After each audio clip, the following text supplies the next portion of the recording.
Hey guys, so running a little bit behind on my project, but I figured I'd give you a look. It's close enough that I can show you the dry fit. This is what I've been building. We got a compressor, we've got two air tanks, some plumbing fittings, a gauge, and on this end I have a hose that's buried underneath this junk. There's the hose right there. That goes right in to the end of this T.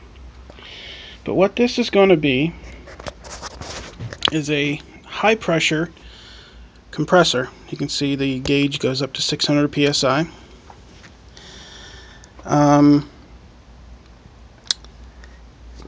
High pressure. The term high pressure is really sort of subjective.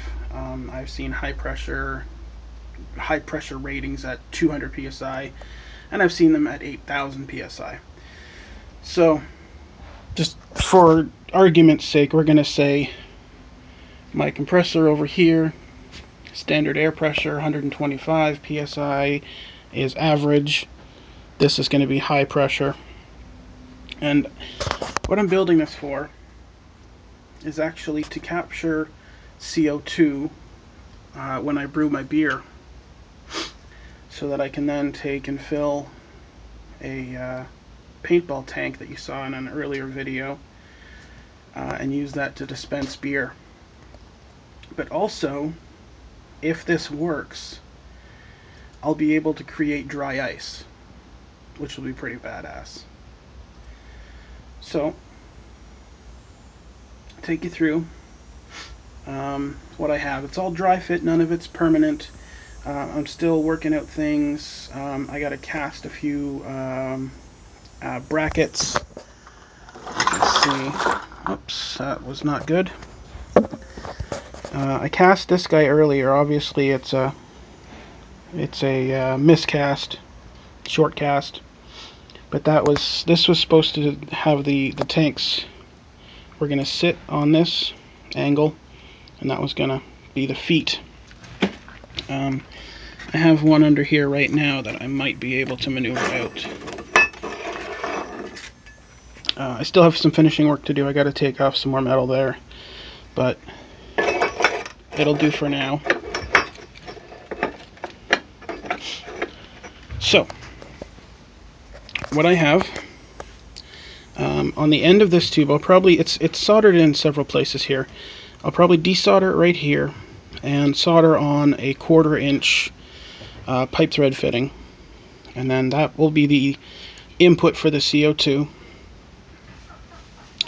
I'm going to discuss my catchment system a little bit later. CO2 goes into the compressor, comes out my outlet into a T. This is a check valve. This unit does not have the power to pump when there's more than like 200 psi on it. So I have the check valve, and I have just a on-off switch here that'll allow me to depressurize this spot right here. We go down into a T, or to a 90, into a T, into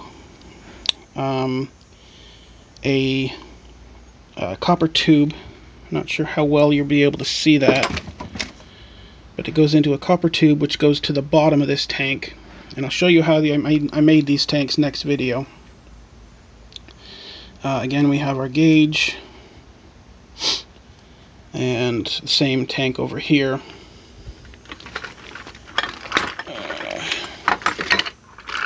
I don't want to lose that stuff, it's a little important. And then coming out of the end of this T, I have a valve which goes into a hose which goes over here, and there's a 1/4 inch fitting on the end of that, which will get reduced down to an 1/8 inch fitting, which will go into the universal fill adapter for my paintball tank. And I'll show you this all put together next week. It's taking a lot of tweaking back and forth, as you can see right here, because these are